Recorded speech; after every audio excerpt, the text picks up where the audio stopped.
कल्याण डोंबिवली महापालिकेच्या निवडणुकीत मोठी खळबळ उडाली आहे। 122 जागांसाठी होणाऱ्या निवडणुकीत महायुतीने 20 जागा बिनविरोध निवडून आणल्यात। यात भाजपच्या 14 जागा बिनविरोध आल्यात तर शिवसेनेच्या 6 जागा बिनविरोध आल्यात। पनवेल महापालिकेत भाजपचे 6 उमेदवार बिनविरोध निवडून आलेत। भाजपच्या अधिकृत उमेदवाराने प्रभाग क्रमांक 18 मधून नेहा शेंडे यांना अर्ज मागे घेण्यास लावल्यानं अपक्ष उमेदवार स्नेहल पाटील ढमाले या बिनविरोध निवडून आलेत। स्नेहल ढमाले या भाजप आमदार विक्रांत पाटील यांच्या बहीण असून त्यांना भाजपने पुरस्कृत केलं। वाशिम नगर परिषदेचा निकाल जाहीर होऊन 2 आठवडे उलटले असूनही तरीही उपाध्यक्षपदाचा पेच अद्याप सुटला नाहीये। भाजपचा नगराध्यक्ष झाला असला तरी 32 सदस्यांच्या नगर परिषदेत सत्ता समीकरण अतिशय अटीतटीचं बनलंय। उपाध्यक्षपद हे महाविकास की भाजपकडे जाणार याकडे वाशिमकरांचं लक्ष लागलंय।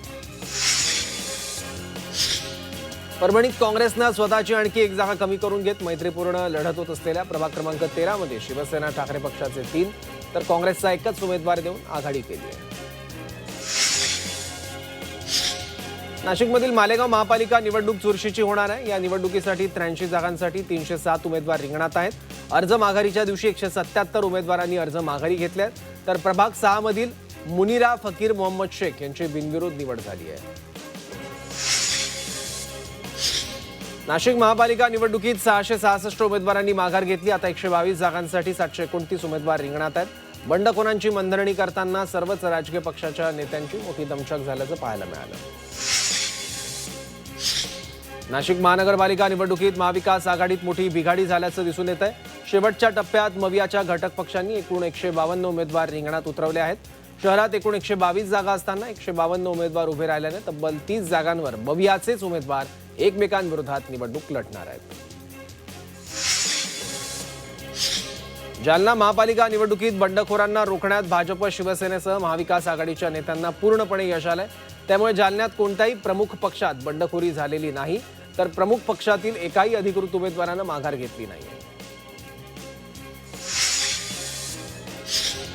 नाशिक महापालिकेच्या निवडणूक रिंगणात असलेल्या 729 उमेदवारांपैकी सर्वाधिक उमेदवार महाविकास आघाडीचेच आहेत। भाजपने 118 तर शिवसेनेने 102 उमेदवार उभे केले आहेत। काहींनी न ऐकल्यामुळे त्यात अनेक दिग्गज आमनेसामने आहेत। अकोला महापालिका निवडणुकीत एमआयएमच्या एका उमेदवाराने अतिशय वेगळ्या कारणामुळे आपला अर्ज मागे घेतला। अर्ज मागे घेण्याच्या अंतिम दिवशी ईश्वर चिठ्ठी काढून उमेदवार ठरवण्यात आला। त्यानुसार एमआयएमच्या उमेदवाराने आपला अर्ज मागे घेतला। अकोला महानगरपालिका निवडणुकीत बंडोबांचं बंड थंड करण्याचं मोठं आव्हान नेत्यांसमोर होतं। बहुतांश प्रभागांमध्ये बंडोबांचं बंड थंड करण्यात यश आलं। त्यामुळे भाजपसह इतर पक्षांना मोठा दिलासा मिळाला। मात्र काही प्रभागांमध्ये अद्यापही बंडखोरी कायम असल्यानं पक्षांची डोकेदुखी वाढली आहे। कोल्हापूर महानगरपालिका निवडणुकीच्या 81 जागांसाठी 325 उमेदवार निवडणूक रिंगणात आहेत। उमेदवारी अर्ज माघार घेण्याच्या अखेरच्या दिवसापर्यंत 495 उमेदवारांनी आपला उमेदवारी अर्ज मागे घेतला। माघारीनंतरही अनेक अपक्ष निवडणूक रिंगणात राहिलेत तर तब्बल 27 जागांवर बहुरंगी लढती होत आहेत। सोलापूर महापालिका निवडणुकीत 1230 पैकी 493 उमेदवारांनी उमेदवारी अर्ज मागे घेतलाय। त्यामुळे सोलापुरात 26 प्रभागातील 102 जागांसाठी 737 उमेदवार मैदानात असणार आहेत। भाजपमधील बंडखोरी टाळण्यात भाजपला यश आलं। छत्रपती संभाजीनगर महापालिका निवडणुकीच्या रणधुमाळीत उमेदवारी अर्ज मागे घेण्याच्या अंतिम टप्प्यात शहरातील राजकीय वातावरण तापल्याचं दिसून आलं। बंडखोरी रोखण्यासाठी भाजप शिवसेना ठाकरे पक्ष आणि राष्ट्रवादी काँग्रेसच्या नेत्यांनी कंबर कसली।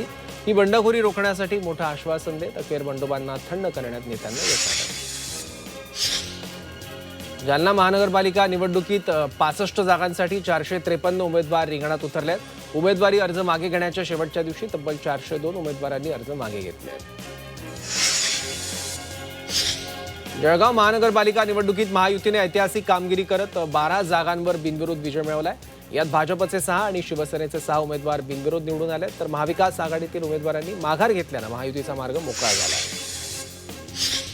छत्रपती संभाजीनगर महापालिका निवडणुकांमध्ये 115 नगरसेवक पदासाठी 859 उमेदवार निवडणुकीच्या रिंगणात आहेत। यात सर्वाधिक उमेदवार हे शिवसेना उद्धव ठाकरे पक्षाचे आहेत। शिवसेना उद्धव ठाकरे पक्षाने या निवडणुकीत तब्बल 97 उमेदवार निवडणुकीच्या रिंगणात उतरवले आहेत। अमरावतीत 161 जणांची निवडणुकीतून माघार, 87 जागांसाठी 661 उमेदवार मैदानात। शहरात मुख्यमंत्री फडणवीसांचा रोड शो। अहिल्यानगर महानगरपालिका निवडणुकीत भाजप आणि राष्ट्रवादी अजित पवार पक्षाचे 5 उमेदवार बिनविरोध निवडून आलेत।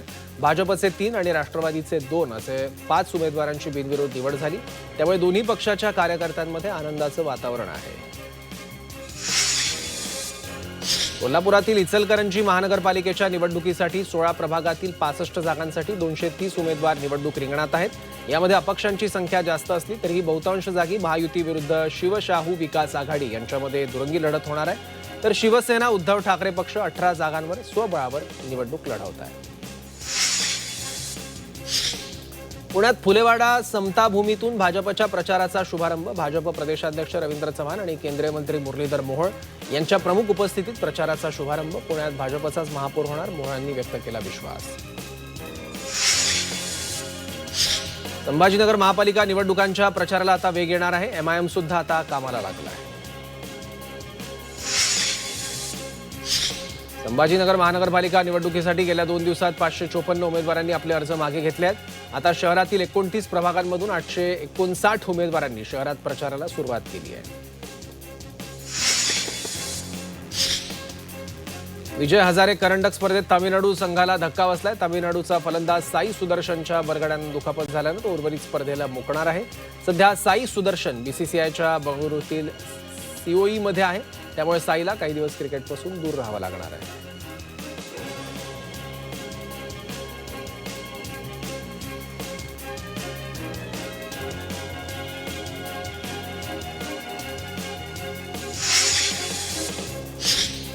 नाशिकच्या निफाड तालुक्यातील भुसे गावात संतप्त महिलांनी ग्रामपंचायत कार्यालयावर हंडा मोर्चा काढला. नागरिकांना मोठ्या प्रमाणावर पाणी टंचाईचा सामना करावा लागत असल्यामुळे हा मोर्चा काढण्यात आला. ग्रामपंचायत प्रशासनाच्या कारभारामुळे पाणी टंचाई निर्माण झाली असल्याचा आरोप यावेळी करण्यात येतोय. चंद्रपूरच्या नागभीडमध्ये शेतकऱ्याला कर्जासाठी किडनी विकावी लागली होती. त्या पार्श्वभूमीवर किडनीचा हिशोब मागण्यासाठी बच्चू कडूंच्या नेतृत्वाखाली आक्रोश मोर्चा काढला जाणार आहे. किडनी विक्रीस कारणीभूत असणाऱ्यांवर कठोर कारवाईची मागणी केली जाणार आहे. छत्रपती संभाजीनगर महापालिकेने शस्त्रक्रियांच्या मोहिमेत मोठी झेप घेतली आहे. घाटी रुग्णालयात वर्षभरात 107 शस्त्रक्रिया झाल्या आहेत. मात्र महापालिकेच्या आरोग्य विभागाने 2 महिन्यात 110 शस्त्रक्रियांचा टप्पा पार करून नवा विक्रम प्रस्थापित केला. छत्रपती संभाजीनगर शहराच्या शिरपेचात यावर्षी मानाचा तुरा रोवला जाणार आहे. शहरातील ऑरिक बिडकीनमध्ये आलेल्या मोठ्या उद्योग प्रकल्पानंतर आता याच भागात ऑरिक टप्पा 3 साठी 8000 एकर क्षेत्राचं भूसंपादन करण्याचं नियोजन आहे. तसंच शहराजवळ आरापूर सटाणा ही 2 नवी औद्योगिक क्षेत्र उभारण्याच्या हालचालींना वेग आला आहे. कोल्हापूर शहरातील महाद्वार रोडवर साऊंड सिस्टीम लावून ध्वनी प्रदूषण केल्याबद्दल गणेश मंडळाच्या 4 जणांना 1 वर्षाची कैद आणि 15,000चा दंड सुनावण्यात आला.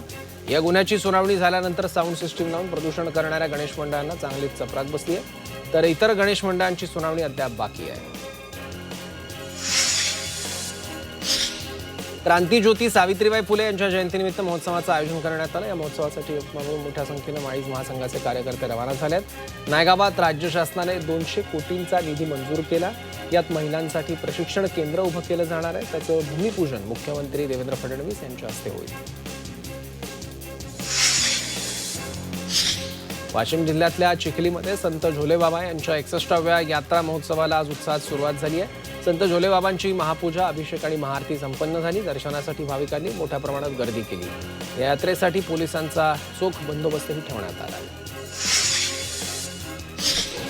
कल्याणमधील शिवाजी महाराज चौकात पाण्याची पाईपलाईन फुटली. पाईपलाईन फुटल्यामुळे लाखो लिटर पाणी वाया गेलं. यावेळी पाण्याचे उंच फवारेही उडत होते. त्यामुळे काही गाड्यांनी या पाण्याचा आनंद देखील घेतलेला आहे वाहन चालकांनी.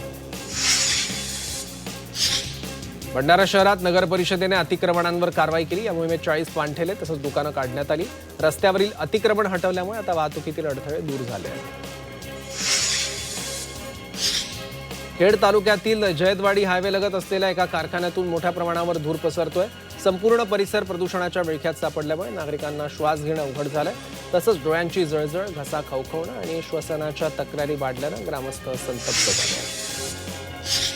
छत्रपती संभाजीनगर शहराचा पाणी पुरवठा विस्कळीत झाला आहे. नवीन ट्रान्सफॉर्मर जोडणी आणि चाचणीसाठी सलग 4 तास वीज पुरवठा बंद ठेवण्यात आला होता.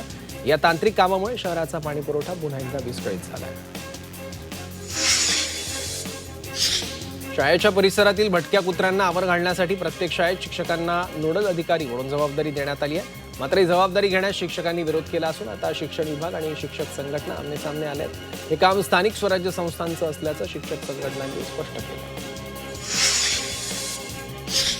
येवल्यात मोकाट कुत्र्यांचा सुळसुळाट पाहायला मिळतो. मोकाट कुत्र्यांनी अनेक जणांना चावा घेतलाय. मात्र उपजिल्हा रुग्णालयात रेबीज इंजेक्शनचा तुटवडा निर्माण झालाय. त्यामुळे कोटम गावातील जगदंबा माता देवस्थान ट्रस्टने रुग्णालयाला रेबीज इंजेक्शनचा पुरवठा केला.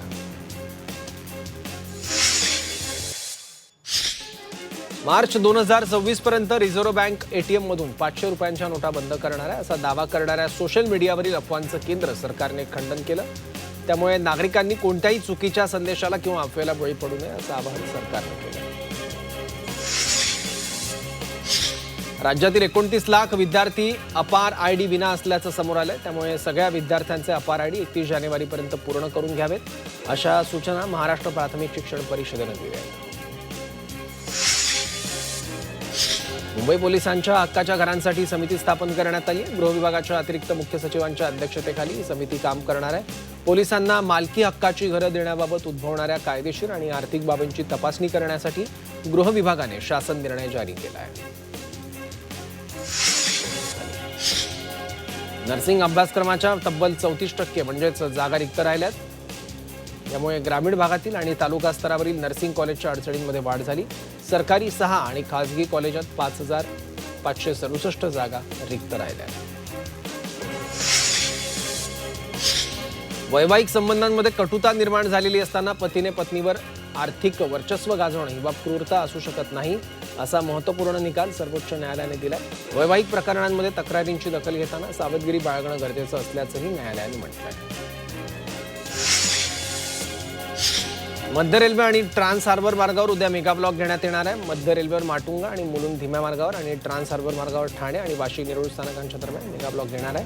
उद्या सकाळी 11 ते दुपारी 4 पर्यंत हा मेगा ब्लॉक असेल.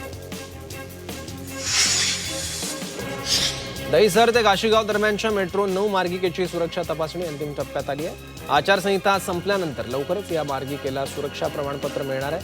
त्यामुळे मीरा भाईंदरकरांचा मुंबई प्रवास अधिक जलद आणि सुखकर होणार आहे.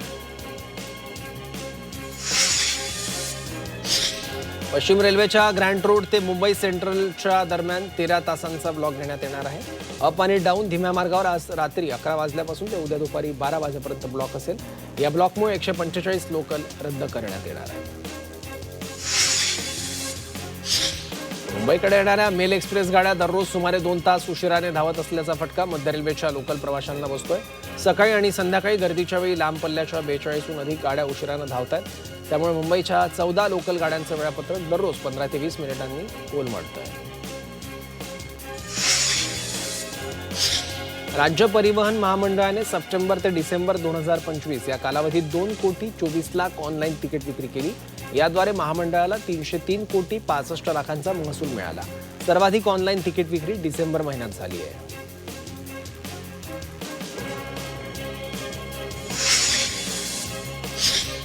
राज्यातील स्थानिक स्वराज्य संस्थांच्या शाळांमधील शिक्षक भरतीला शासनाने मान्यता दिली आहे.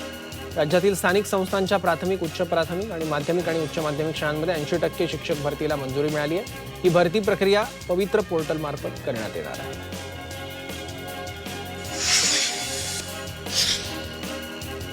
मुंबई विमानतळावरून 8 कोटींचा गांजा जप्त करण्यात आला. बँकॉकहून मुंबईत दाखल झालेल्या एका 28 वर्षीय तरुणाला गांजा तस्करी प्रकरणी अटक करण्यात आली.